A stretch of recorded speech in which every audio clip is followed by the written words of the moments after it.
Qui du Kenya, du Botswana, de la Guinée équatoriale, du Tchad, du Sénégal succédera à l'Afrique du Sud à la tête de la Commission de l'Union africaine? C'est l'une des questions au centre du 28e sommet de l'Union africaine qui s'ouvre à Addis Abeba en Éthiopie. Parmi les chefs d'État présents, Ali Bongo Ondimba qui est arrivé hier dans ce pays d'Afrique de l'Est. Le point avec Bienvenue Minko et Bartel Boisse. La nuit tombe à peine sur Addis Abeba. La 28e session ordinaire des chefs d'État et de gouvernement de l'Union africaine ici tient ses assises. À l'aéroport international, le balai des dirigeants invités à ce sommet bat son plein. Le Gabon, à son plus haut niveau de décision, est représenté par son chef d'État, Ali Bongo Ondimba. Président en exercice de la CEAC, le leader du Gabon, qui accueille la Coupe d'Afrique des Nations de football, est l'un des leaders les plus attendus à ce sommet. Les assises d'Addis Abeba devraient permettre le renouvellement de l'équipe dirigeante de l'institution panafricaine. Au-delà des questions de développement et des sujets d'actualité brûlante sur le continent, le sommet de l'Union africaine est une nouvelle opportunité offerte aux dirigeants du continent d'explorer ensemble les voies et moyens de redynamiser l'institution. La rencontre s'organise autour du thème de la jeunesse.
Malibé porte encore les marques de la pluie qui est tombée sur Libreville et ses environs il y a 2 jours de cela.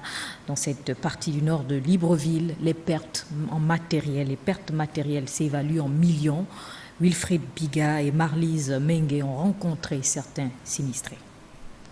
Toitures arrachées, arbres déracinés, à côté des inondations, c'est ce spectacle désolant que les Gabonais ont découvert aux premières heures de la matinée à Libreville et ses environs.